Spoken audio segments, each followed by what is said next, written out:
ఈ జర్నీలో మీ experience share చేసుకోండి. సో, మొదట్లో ధ్యానంలోకి రావటము. ధ్యానంలోకొచ్చిన తర్వాత ఇక్కడ పిరమిడ్ సేకరణలో నేను కూడా భాగస్వామి అవ్వడము. అవిన తర్వాత నేను ధ్యాన ప్రచారం, ధ్యానము, శాకాహార ర్యాలీలు, పిరమిడ్ శక్తిని ఉపయోగించుకోవడం. 2015లో ఇంటి పైన రూఫ్‌టాప్ పిరమిడ్ కట్టుకోవడం. ఇవన్నీ చేస్తున్న క్రమంలో పత్రి సార్ ఎప్పుడు ఈస్ట్ గోదావరి వచ్చినా సరే, ఒక గంట టైం ఉన్నా సరే ఇక్కడికి వశిష్ఠ గౌతమికి వచ్చి సందర్శించి ఆయన ఎనర్జీ పెట్టి వెళ్లారనమాట. హుహు. సో, సార్ ఎప్పుడొచ్చినా సరే మేము కూడా సార్‌తో పాటు వచ్చేవాళ్ళం.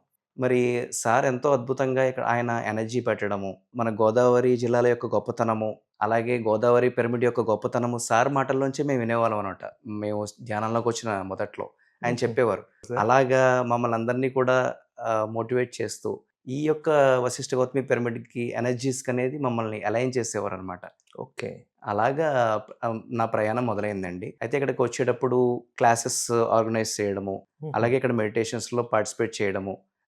ఇక్కడ ప్రచారము ఈ వశిష్ఠ గౌతమి పిరమిడ్‌కి మౌన ధ్యానాలని ఇలాగ జరుగుతున్నప్పుడు వాటిల ప్రచారంలో నేను పాల్గొనడము. ఇలాగ చిన్న చిన్నగా నా వర్క్ అనేది స్టార్ట్ చేశానండి. అలాగా వెళ్తూ ఉన్న ప్రయాణంలో 2015లో హుహు.